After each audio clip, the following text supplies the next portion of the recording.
네, 안녕하십니까. 저는 책 당신은 일을 못하는 게 아니라 말을 못하는 겁니다를 쓴 이규희 작가입니다. 현재 대형 항공사에서 항공 서비스 기내 방송 전문 교관을 하고 있고요. 17년차 국제선 퍼스트 클래스를 포함한 3위 클래스 담당 승무원 같이 하고 있습니다. 제가 여러분들을 만나면서 사람들의 가치 어떻게 드러내주고 있냐면 저는 그 말습관과 말투로 그분들의 가치를 드러나는 일을 돕고 있거든요. 퍼스트 클래스를 비롯한 상위 클래스에서 업무를 하면서 알게 된 대면적인 노하우, 그리고 일을 하면서 알게 된 크루 간의 협업, 그리고 항공사 교육훈련원에서 기내방송 교관으로 목소리 교정, 그 사람의 말습관에 대해서 많이 좀 연구를 하고 있습니다.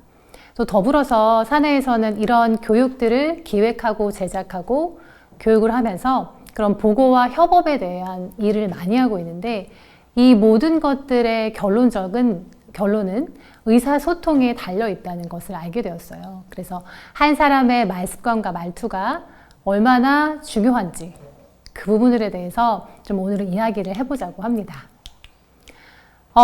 말하는 만큼 이루어진다고 믿습니다. 말하고 또 행동하는 만큼 이루어진다고 믿는데요. 그 말투는 내면의 그림자와 같습니다. 말투를 보면 그 사람이 성마른지 거만한지 자신감이 있는지 알 수가 있어요. 자신이 하는 말에도 좀 소신이 있다면 그런 모습들이 다 반영이 되겠죠. 그래서 첫 번째 주제는 오늘 일이 술술 풀리게 하는 말습관입니다. 말이 잘 통하면 일도 잘 통한다는 주제로 한번 시작을 해보도록 하겠습니다. 네, 첫 번째는 말로 표현해야 알 수 있다라는 이야기입니다. 네, 여러분들 일하시고 나서 인정받고 싶으시죠? 내 능력만큼 제대로 인정받고 싶으신데 정말 뛰어난 능력과 재능을 갖고 있다 하더라도 그것을 제대로 표현하지 못한다면 잘 드러나기가 힘듭니다. 그래서 말로 표현해야지 알 수 있다. 기억해 두셔야 되고요. 얼마 전에 제가 책을 출간하고 저에게는 굉장히 특별한 친구들을 만났습니다. 후배들이고요. 저희 승무원들은 입사하면 3개월간 신입 직무 훈련 교육을 받습니다. 그 3개월간 받는 동안 그녀들의 담당 교관으로 제가 함께 일을 했었는데요. 이들이 회사에 잘 적응하고 그리고 그들에게 회사가 어떤 방향을 제시하는지 알려주는 역할을 하는 일을 했었어요. 그래서 그녀들도 벌써 이제 5년 차가 돼가고 후배들을 계속 맞이하고 있는데요. 제대로 보고하지 않고 말하지 않아서 엄청 많이 혼났다는 얘기를 하면서 이야기를 풀어 나가더라고요. 그녀가 했던 얘기 중에 한 명은 진짜 선배님 저 너무 억울해요. 저 진짜 열심히 일했는데 선배님이 저를 열심히 일하는 모습을 못 봐주시고 제대로 인정해주지 않으셨어요 라고 하면서 어떤 일이 있었는데? 라고 물어봤다고 합니다. 식사 서비스를 마치고 이제 항공기 내 주방으로 가서 본인이 쓰던 사용하던 카트를 정리하고 그 다음 프로시저를 진행을 했어요. 근데 돌아오는 과정에 어떤 손님이 급한 요청이 있었고 그 후배는 그 요청을 들어드리느라 미처 그 다음 프로시저를 바로 나가지 못했던 거예요. 그런데 아무 말도 없이 그녀는 들어가서 그녀가 필요한 장비를 꺼내고 진행을 했죠. 그 모습을 보던 선배님은 이 후배가 과연 이 프로시저를 알고 있는 건가? 제대로 일을 준비해 온 게 맞는 건가? 라는 생각을 하면서 그때부터 유심히 지켜봤다고 합니다. 근데 그런 일들이 반복이 되자 그 선배님은 화가 나셨고 이 후배는 많이 혼이 나게 됐던 거죠. 그래서 진짜 딱 보면 모르나? 라고 하면서 내가 이렇게 급하게 무언가 찾고 있고 이렇게 준비하려고 하는 모습을 보면 내가 하는 일이 있을 거라고 생각하셨을 텐데 그런 건 전혀 배려해주지 않았다고 하면서 속상해 하더라 라는 이야기를 하더라고요. 그래서 저의 그 신입 승무원이었던 5년차 승무원이 이런 얘기를 해줬대요. 땡땡씨 보고가 생명이야. 우리 회사는 무엇을 하는지 선배님한테 보고를 하고 나갔어야지. 보고는 숨 쉬듯이 하는 거야. 기억해도 라고 얘기하는데 정말 그녀의 말에 전 공감을 했어요. 저희와 같이 이렇게 담당 존 그리고 만석의 승객의 해당 존에서 자신의 일을 그리고 프로시저대로 진행하지 않으면 정말 티가 금방 나거든요. 다른 일을 하기 전에 그런 상황들에 대한 보고가 미리 되어야 됩니다. 그래서 저도 일을 하면서 굉장히 보고의 중요성을 많이 느끼거든요. 그래서 그 보고에 대한 이야기를 한번 간략하게 해보고자 합니다. 사실 루틴한 또는 뭐 분기별로 진행이 되는 이런 보고들은 준비할 수 있어요. 충분한 시간적인 여유가 되고 그런 데이터들을 마련할 시간적인 물리적인 상황이 되죠. 하지만 정말 급작스럽게 보고가 진행되는 경우들이 덜어 생깁니다. 덜어라기보다는 자주 생깁니다. 사실 정말 일을 하시는 분들에게는. 그래서 어떤 일이 발생됐을 때 혼나기 싫어서 상사에게 보고를 하지 않고 본인은 어떻게든 해결해 보려고 하다가 이 문제가 크게 변질될 수가 있어요. 그래서 이럴 때는 바로 즉시 보고를 하셔야 됩니다. 문제 발생과 피해 상황에 대한 이야기를 하고요. 말씀을 드릴 때도 그냥 그것을 던지는 게 아니라 저는 이렇게 생각했었는데 라는 해결책도 같이 좀 제시해 주면 좋겠죠. 두 번째는 공유 보고인데요. 이건 정말로 중요한 부분인 것 같아요.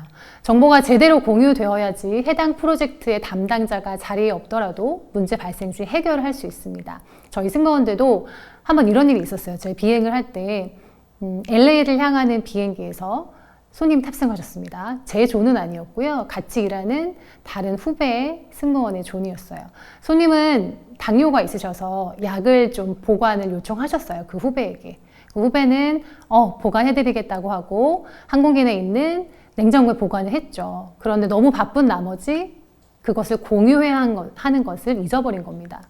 그래서 저희는 정말 바쁘게 일을 했어요. 바쁘게 일을 하고 잘 마치고 내렸는데 이후에 아차 싶은 거죠. 그 손님도 이제 긴 비행 시간 동안 지치셔서 약을 챙기는 것을 잊어버리셨고 그 후배 승무원 역시 그냥 손님을 하기시킨 겁니다. 그래서 나중에 그것이 좀 문제가 돼서 큰 이슈가 됐던 사건이 있었거든요. 근데 이런 것만 보아하도 서로 공유만 했다고 하더라도 좀 일이 크게 변질되지 않았을 텐데 공유하는 시점을 놓치고 각자 자기가 하는 일에 바쁘다 보니 그렇게 미스가 되는 상황들이 발생이 됐던 거죠. 그래서 이렇게 공유한다는 것은 나를 위해서도 그리고 우리 팀을 위해서도 매우 중요한 부분이 됩니다. 다음은 무격식 보고인데요. 심각한 문제를 보고할 때 보고서를 좀 짜임새있게 짜보려다가 그 골든타임을 놓치는 경우가 있거든요. 그럴 경우에는 문자나 이메일, 톡 등을 통해서 먼저 빠르게 상황을 정리하는 것이 상황을 보고하는 것이 중요합니다. 그리고 그 안에 숨어있는 꿀팁을 좀 한번 찾아보면 신속함은 생명이죠. 제가 앞에서도 강조했지만 일이 여기저기 터질 때는 급작스럽게 여러 가지 일들이 오기도 합니다. 루틴한 것 이외에도. 그래서 빠르게 해결책을 모색할 수 있도록 일이 커지기 전에 그리고 부정 이슈가 생기기 전에 보고하는 게 좋고요. 그리고 중간중간 또 특히나 루틴한 보고 또는 장기적인 프로젝트의 경우에는 특별한 이슈가 없더라도 중간 보고를 통해서 업무가 원활하게 진행되고 있는지 확인하는 게 좋습니다. 또 이런 자세를 보일 때 우리의 클라이언트, 우리의 고객, 우리의 상사분들께서는 이분이 지금 제대로 일을 잘 처리하고 있구나 라고 안심과 신뢰를 할 수가 있는 거죠. 그래서 이렇게 꿀팁까지도 여러분들이 적용해 보시면 좋겠고요. 두 번째는 타이밍입니다. 이 타이밍이 얼마나 중요하냐면 이것은 보고 이외에도 일상생활 속에서도 매우 중요한 요소가 되는데요. 상대방이 들을 수 있는 상태인지를 확인하는 겁니다. 다른 사람의 상태를 배려하지 않은 채 일방적인 말하기는 사실은 그냥 혼자 떠드는 그냥 자신의 독백일 수밖에 없겠죠. 근데 대부분의 실무자는 사실 상사의 상황에 관심을 두지 않습니다. 오로지 내가 논리적으로 잘 설명하려고 머릿속에 꽉 차 있습니다. 그래서 미처 주변을 둘러보거나 상사의 감정 상태나 아니면 그 사람이 지금 어떤 보고를 해야 되는지 어떤 환경에 있는지를 파악할 여유가 없는 거죠. 그래서 듣는 사람 상태를 확인하지 않은 채 자신의 할 말만 늘어놓는다면 당연히 긍정적인 피드백도 받기가 어렵습니다. 그래서 이렇게 좀 세밀하게 관찰을 해서 적절한 타이밍에 보고나 대화를 시도한다면 긍정적인 피드백을 받을 확률이 높아요. 이렇게 업무적인 것 이외에도 제가 생각했을 때 주변에 저와 잘 맞는다는 사람들을 좀 보면 저의 시간을 참 배려를 많이 해줍니다. 통화할 시간은 되는지, 자기와 이야기할 시간 되는지 이런 것과 관련해서 이야기할 건데 어때? 시간 돼? 라는 이야기를 많이 하거든요. 그래서 이렇게 상대방이 들을 수 있는 상태인지를 확인해 보는 것을 말씀을 드리는 겁니다. 세 번째는 당신은 일을 못하는 게 아니라 말을 못하는 겁니다. 저희 책 제목이기도 한데요. 일을 못하는 사람들의 말 습관을 한번 살펴보는 겁니다. 그래서 그거를 뒤바꾸면 당연히 일잘러의 말 습관이 되겠죠. 첫 번째는 일몰러의 말 습관. 일은 정말 열심히 다 해놓고 제대로 보고하지 않고 제대로 말하지 않는 사람의 특징 중에 하나는 미괄식 말하기입니다. 그리고 두 번째는요, 되게 애매모호하게 대답을 해요. 구체적인 것 없이. 세 번째는 자신의 입장만 이야기합니다. 미괄식 말하기를 좀 예를 들어보면 어떤 프로젝트에 대해서 부장님께 보고를 드립니다. 부장님, 이 프로젝트 관련돼서 A팀의 K차장은 한 작년에 반대해서 이걸 못했고요. B팀한테 여쭤보니 그쪽은 그걸 별로 관심 없어 하고요.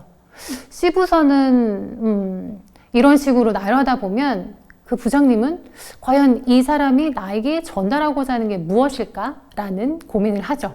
그럼 답답합니다. 그래서 결론이 뭐야? 라고 아마 물어보실 겁니다. 그래서 어떻게 한다? 결론부터 정리해서 말을 해주는 겁니다. 부장님, 제가 A 프로젝트 관련돼서 여러 유관 부서를 조사해 봤는데 5군데 부서에서 4곳이 긍정적인 피드백을 주었습니다. 라고 먼저 말을 꺼내고요. 그 이후에 그럼 상사는 또 그렇구나. 이 안건이 좋은 긍정적인 반응을 보이고 있구나 라고 생각을 하고 그 이후의 상황이 또 궁금하겠죠. 그때 이제 과정을 서술하는 겁니다. 이런 식으로 미괄식 말하기를 결론을 먼저 말하는 말습관을 갖게 된다면 일잘러의 말습관을 갖게 되시겠죠. 이런 경우도 있어요. 숫자를 동원하지 않으면 아주 많이 또는 뭐 상당히 약하게 또는 상당한 기간 이런 식으로 표현하면 그 기간이란 의미가 일주일을 뜻하는 건지 뭐 한 달을 뜻하는 건지 알 수가 없습니다. 그래서 이럴 때는 이 프로젝트 관련돼서는 한 일주일 정도 소요가 될 것입니다. 라고 이야기해 주는 것이 훨씬 더 빠르게 의사 전달할 수 있는 방법이 되겠죠. 또 어떤 물건을 받았을 때도 제가 주문한 물량이 정말 상당수 안 왔습니다 가 아니라 지금 33개 주문한 것 중에 25개가 안 왔습니다 라고 하면 그 비중을 알 수가 있습니다. 이런 식으로 숫자를 사용하는 습관을 들여주시면 아마도 빠르게 보고할 수 있는 키포인트를 찾게 되실 겁니다. 근데 많은 분들이 숫자에 약해, 나는 이런 표현 잘 못해 라고 하시는데 처음에는 뻑뻑했던 것도 계속 연습을 하게 되면 좀 유연하게 표현하실 수 있게 되실 겁니다. 그리고 세 번째, 내 입장에서 말하기인데요. 많은 분들이 이걸 간과합니다. 상대가 알아들을 수 있도록 배려하는 게 시간 낭비 같다라고 생각하실 수 있는데요. 전혀 그렇지 않다는 사실을 저는 일을 하면서 알게 됐어요. 제가 승무원들의 음성 파일을 받고 그 파일을 통해서 그녀들의 등급을 매기고 또는 그녀들의 목소리를 연구하는 일을 하다 보니 그렇게 IT 부서와 협력을 해서 일을 해야 될 때가 많습니다. 그래서 그럴 때마다 저는 IT 전공이 아니라 경영이거든요. 그래서 굉장히 생소해요. 생소해서 일을 처리할 때 여러 번 물어봐야 되고 또 잘못된 일들은 다시 또 처음부터 돌아가서 해야 될 일들이 발생이 되거든요. 그럴 때 보면 이렇게 어려운 용어를 조금 쉽게 풀어주시면 좋겠다라는 생각도 듭니다. 반면에 어떤 분들은 일을 할 때 굉장히 편하고 스무스하게 진행이 되는 걸 볼 수가 있었어요. 그분들의 말하기를 좀 들어보면 제가 요청한 사항들이 일 전체에서 비중이 얼마큼 차지하는지 그리고 거기에는 어떠한 노력들이 필요하고 본인이 해줄 수 있는 부분은 어디까지인지 그리고 마지막으로는 결론적으로 며칠이 소요되니 이틀은 좀 기다려 주셔야 됩니다 라고 이야기를 해주시는 거죠. 그래서 그런 분들에게 저는 배웠어요.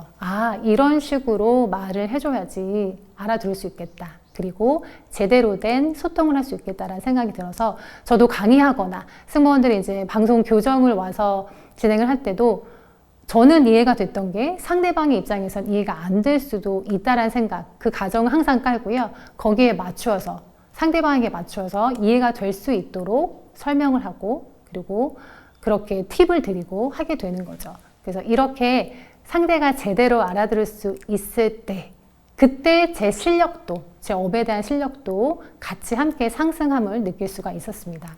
그래서 이렇게 일이 술술 풀리는 말 습관은 3가지. 말로 표현해야 할 수 있고요. 타이밍이 중요합니다. 그리고 일, 못, 러의 말습관을 반대로 바꾸어주면 된다는 것. 그거를 기억해 주시면 좋겠습니다.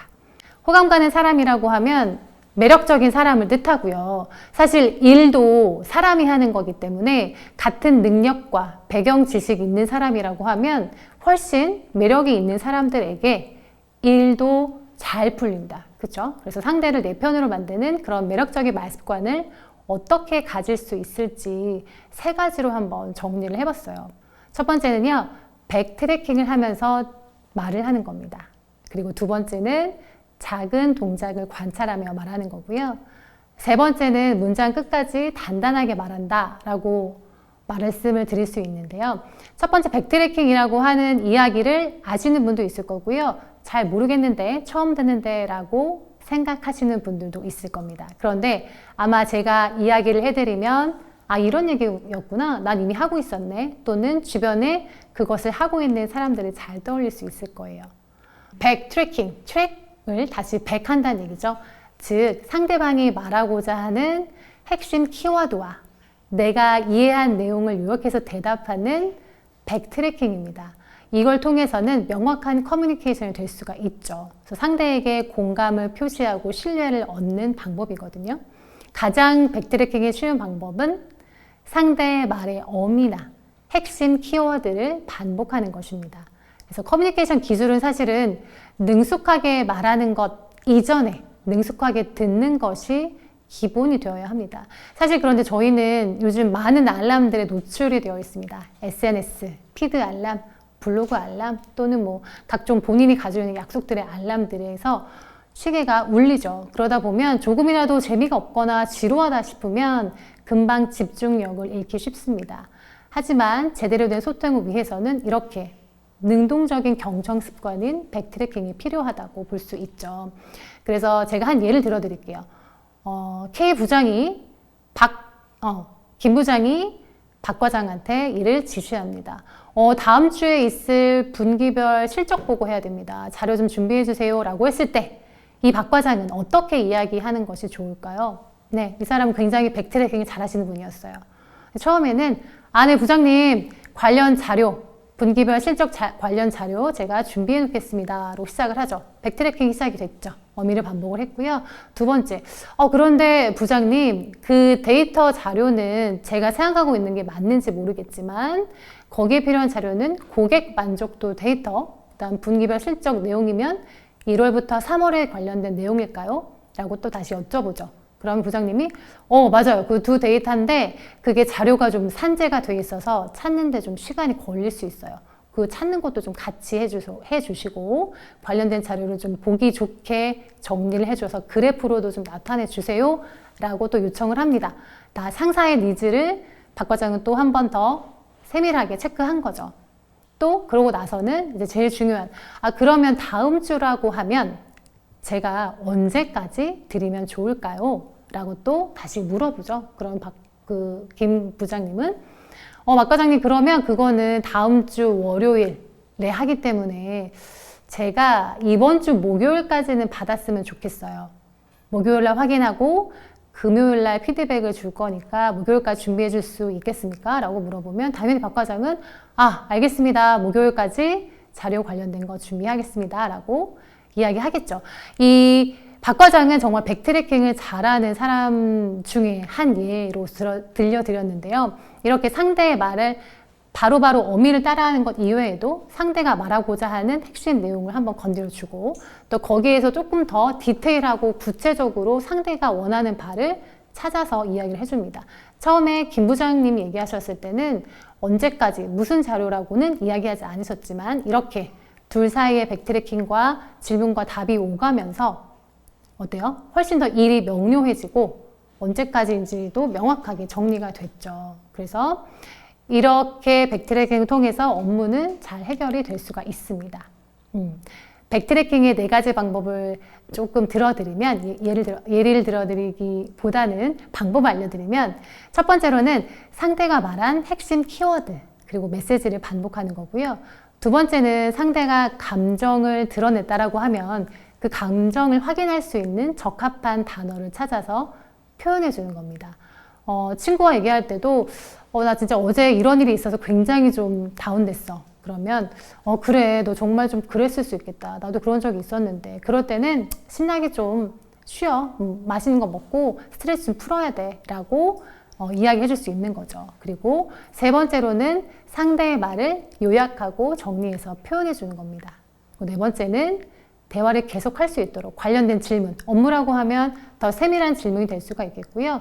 또 약간 어려운 자리라고 하면 그분과의 관계 형성을 위해서 편안한 질문을 던질 수가 있겠죠. 이런 네 가지 방법으로 여러분들도 능동적인 경청 습관을 갖고 백트래킹을 하실 수가 있을 겁니다. 그렇게 되면 당연히 나에 대한 호감도도 상승을 하겠죠.